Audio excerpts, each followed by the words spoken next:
Hello everyone, आज हम लोग एक्सरसाइज 16A का एग्जाम्पल नंबर 9 सॉल्व करेंगे और ये क्वेश्चन व्हील पे बेस्ड पहला क्वेश्चन होगा। इस एग्जाम्पल का जो भी हम लोग सॉल्व कर रहे हैं ये पहला क्वेश्चन है, तो इसको हम लोग ध्यान से समझेंगे। ठीक है, बेसिक इसमें समझना जरूरी है।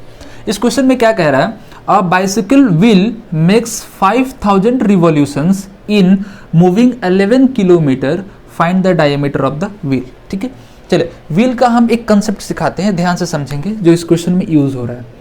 अगर मान लेते हैं कि यहां पर हम क्या कर रहे हैं ना, एक वायर का व्हील मानते हैं। देखिए, व्हील किसी भी चीज का हो सकता है, व्हील किसी भी चीज का हो सकता है, लेकिन हम समझाने के लिए हम मानते हैं एक वायर है जिसका कि हम व्हील बना दिए।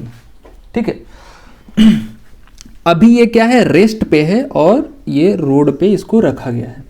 ठीक है, और जो पॉइंट इस व्हील का रोड से कांटेक्ट में है वहां पर हम क्या कर लेंगे, मार्क कर लेंगे, किसी भी चीज से मार्क कर लेंगे ताकि हमें दिखे कि कहां मार्क करेंगे। रोड पे भी मार्क कर लेंगे और इसके व्हील पे भी मार्क कर लेंगे। अब क्या करेंगे, इस व्हील को आगे की तरफ मूव कराएंगे। तो जैसे जैसे ये आगे की तरफ मूव करेगा, ये पोर्शन ऊपर की तरफ जाएगा और ये व्हील आगे की तरफ बढ़ने लगेगा।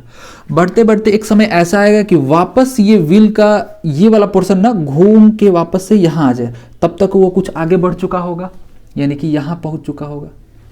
समझ रहा है, कहीं ना कहीं कितना भी डिस्टेंस ट्रैवल किया होगा। अब हम क्या करेंगे, ये जो जिस वायर से हम व्हील को बनाए हैं ना, उस वायर को हम क्या करते हैं, यहां से खोलते हैं। जब इस वायर को हम खोलेंगे तो एग्जैक्टली इसी डिस्टेंस के बराबर होगा, इसी डिस्टेंस के बराबर होगा। यानी कि हम यहां क्या समझाना चाहते हैं कि कभी भी व्हील जब रोटेट करता है, रोड पे रोटेट करता है, तो एक बार रोटेट करता है ना, तो जो डिस्टेंस ट्रैवल करता है अपने सरकमफेरेंस के बराबर ट्रैवल करता है।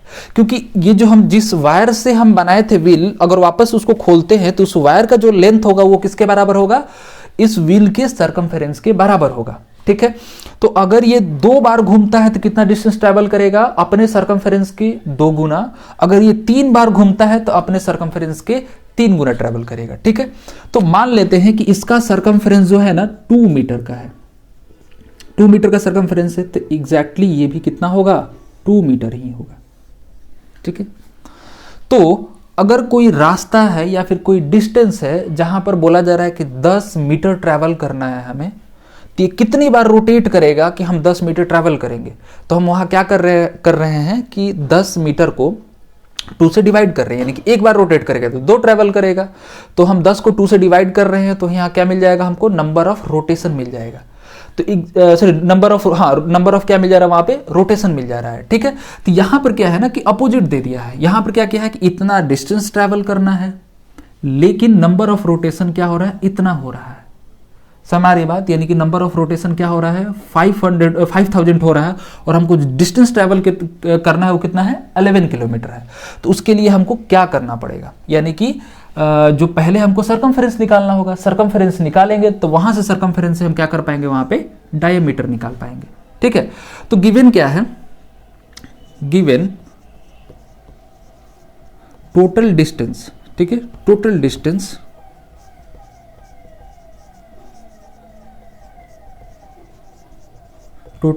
है 11 किलोमीटर। ठीक है, और नंबर ऑफ रिवॉल्यूशन कितना है, नंबर ऑफ रिवॉल्यूशन है ये 5000। ठीक है, तो अगर हमको निकालना है कि एक बार रिवॉल्यूशन करेगा, एक बार रिवॉल्व करेगा तो कितना डिस्टेंस ट्रैवल करेगा, तो हम क्या करेंगे, टोटल डिस्टेंस में नंबर ऑफ रिवॉल्यूशन से हम डिवाइड कर देंगे। ठीक है, तो हम यहां लिख सकते हैं circumference of the wheel, circumference, या फिर यहां ये भी लिख सकते हैं distance covered by the wheel in 1 revolution. ठीक है, या फिर सरकमफेरेंस भी लिख सकते हैं, कोई दिक्कत नहीं है।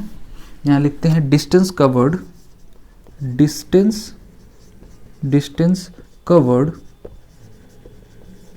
Bye wheel in 1 revolution.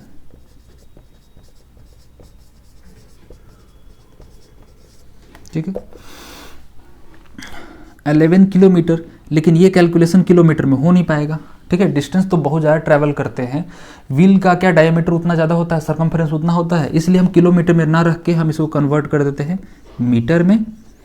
लेकिन मीटर भी ज़्यादा हो जाएगा तो इसको और हम छोटा कर सकते हैं, इसको कन्वर्ट कर देते हैं सेंटीमीटर में। देखें किलोमीटर से मीटर में जाने के लिए 1000 से मल्टीप्लाई करते हैं, और फिर वापस से मीटर से सेंटीमीटर में जाने के लिए हम 100 से मल्टीप्लाई किए हैं। ठीक है, अब आता है नंबर ऑफ रिवॉल्यूशन नीचे। ठीक है, तो 3 0 यहां से कट जाएगा और ये क्या हो जाएगा 1100/5। ठीक है, तो 5 से ये कट जाएगा ना, पहली बार में क्या 10 2 टाइम्स में जाएगा, फिर 10 हो रहा है 2 टाइम्स में और 0, यानी कि जो सरकमफेरेंस हुआ 220 सेंटीमीटर। गौर करेंगे यहाँ पे, जो यहाँ पर यूनिट में कन्वर्जन होगा ना, वो उसी यूनिट में यहाँ पर क्या आएगा, आंसर आएगा। अगर हम इस 100 को मल्टीप्लाई नहीं कर रहे, इसका मतलब कि अभी तक ये किस में है, मीटर में है, तो जो भी कैलकुलेशन होके आएगा उसको मीटर ही दिखेंगे। ठीक है ना, किसमें कन्वर्ट कर रहे हैं इस बात को ध्यान रखना है। तो हम क्या किए, किलोमीटर से मीटर फिर सेंटीमीटर तक हम कन्वर्ट किए हैं, इसलिए यहाँ पर हम सेंटीमीटर लगा रहे हैं।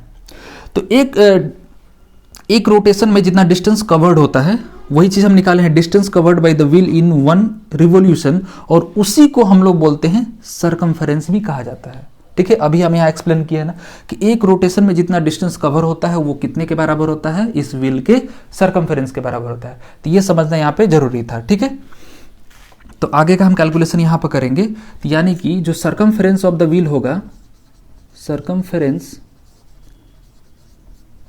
ऑफ द व्हील कितना हो जाएगा 220।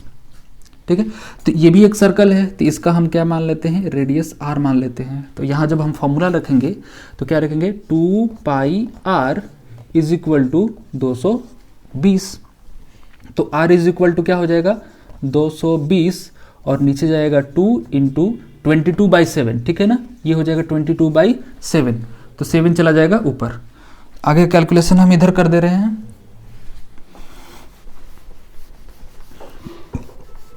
चलिए उसके आगे कैलकुलेशन हम इधर करेंगे, तो ये हो जाएगा 220 और 7 चला जाएगा ऊपर और नीचे हो जाएगा 2 इंटू 22। ठीक है, इससे साफ साफ 10 बार में डिवाइड होगा और ये 2 से ये 5, कितना हो जाएगा 35 सेंटीमीटर। रेडियस आ रहा है 35 सेंटीमीटर, लेकिन हमसे पूछ रहा है क्या, डायमीटर। तो डायमीटर के लिए हम क्या करेंगे, रेडियस का 2 गुना कर देंगे। ठीक है, तो डायमीटर इज इक्वल टू होता है 2 टाइम्स ऑफ रेडियस, यानी कि 2 इंटू 35, ये हो जाएगा 70 सेंटीमीटर। ये हो गया हमारा आंसर, फाइनल आंसर। ठीक है, ये सबसे बेसिक क्वेश्चन था, और इस बात को जो हम समझाए हैं इसको सोचना पड़ेगा, खुद से सोचना पड़ेगा, माइंड में विजुअलाइज करना पड़ेगा, हम कब किसको किससे डिवाइड करते हैं तो क्या हमें मिलता है। ठीक है, तो इस चीज़ को अभी तो ये इस क्वेश्चन का स्टार्ट हो रहा है, ऐसा ऐसा क्वेश्चन आगे चल के और अच्छा क्वेश्चन आएगा, लेकिन जब हम बेसिक वाले को अच्छे समझते हैं तभी जाके एडवांस यानी कि अच्छे तरह क्वेश्चन हो पाता है। ठीक है, चलिए तो उम्मीद है ये पूरा क्वेश्चन समझ में आया होगा। चलिए तो इस वीडियो में बस इतना ही, मिलते हैं नेक्स्ट वीडियो में नए क्वेश्चन के साथ। Thank you.